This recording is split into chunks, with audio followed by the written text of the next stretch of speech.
The more extended we are and the more these fibers are in the vertical plane, the more they can pull.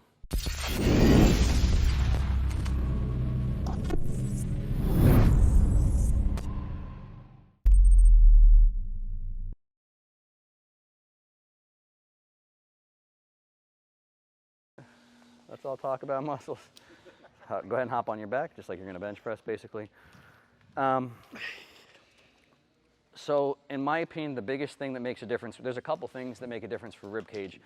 And in reality, the whole thing is, if I have an arm here and I have a pec here and I'm pressing this direction, right? So if we just do that thing in isolation, what's the ability of these to contribute right here, right now, pressing in this direction? So again, if we draw these 2 points together, where is this actually kind of pointing? This way, right? So again, this contributing is going to pull this direction. So if I'm just purely flat on my bench, the advantage of doing extended stuff, so go ahead and arch the shit out of your back and push your chest towards the ceiling.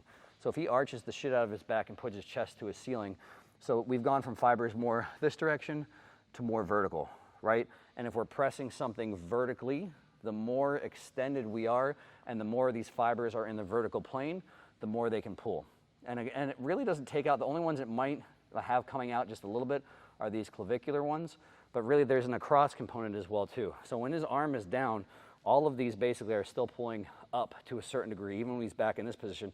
And of course, obviously, whether you think more up or you think more across, you know, all these still have an across component as you're coming into the finish. So my biggest thing, so for lots of times you look at, and this, there's a reason, so if we're looking from an exercise or a movement standpoint, like a bench press, that's one of the reasons that you want as many pec fibers involved as possible. And in general, these are the bigger ones too, right? So if we look at where do you have bigger pec fibers, if I just took every single pec I've ever seen, you're gonna have a higher percentage of tissue attached to kind of the sternum and the base of the sternum than you will to the clavicle, right?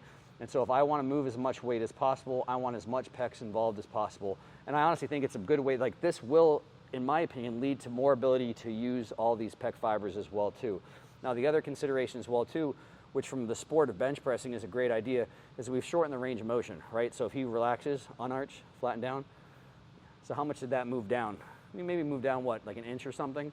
So if he shaves an inch off a range of motion, again, everyone see what I'm talking about, bringing the bar down. So again, if he goes there or if he arches like crazy, pushes up as high as he can, now he doesn't have to bring the bar as low. And again, for a sport, that's a good idea. You should arch as much as you can possibly arch because it's a sport. And as long as you're within the rules of the sport, you want to make completion easier as opposed to harder. So it shortens the range of motion for bench pressing too, which is a good idea. And that's also why there's a genetic component as well to this. Because if someone just has a flatter rib cage or a bigger rib cage, that's why generally, again, if we're looking at all other things being the same, the best bench pressers of all time are going to have bigger rib cages. And generally they're going to have shorter arms as well too.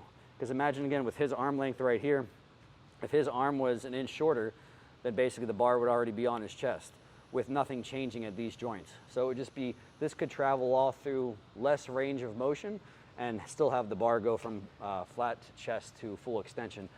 I've heard some people talk about the rib cage as a fulcrum. The rib cage is not a fulcrum. So a fulcrum really has to have a pivot point and a direction change. The rib cage is an anatomical pulley.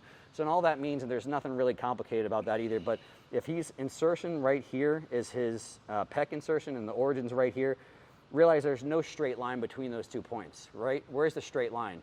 I would literally have to take a metal rod and stick it through his chest and stick it through his rib cage to get to that. Does everyone see what I'm talking about? You guys understand how there's no straight line? So all it means is his pec is curved.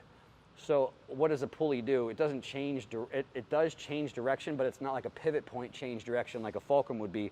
It just basically changed the direction of the curve. So if his pec line is pulling here, it's basically pulling this direction, whereas when it's here, it's pulling this direction. So that's all a pulley does, is it redirects. It doesn't change the amount of force you can produce or anything like that. So I've seen some confusing things, or I've had some people ask me stuff about saying, well, you use the rib cage as a fulcrum to, you know, be stronger or something or whatever, and it doesn't make you stronger from a direction change of a pec standpoint.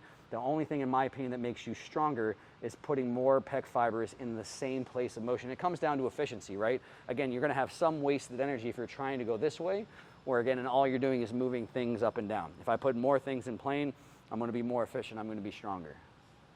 Does that make sense? Any questions on any of that? Sweet, hop up.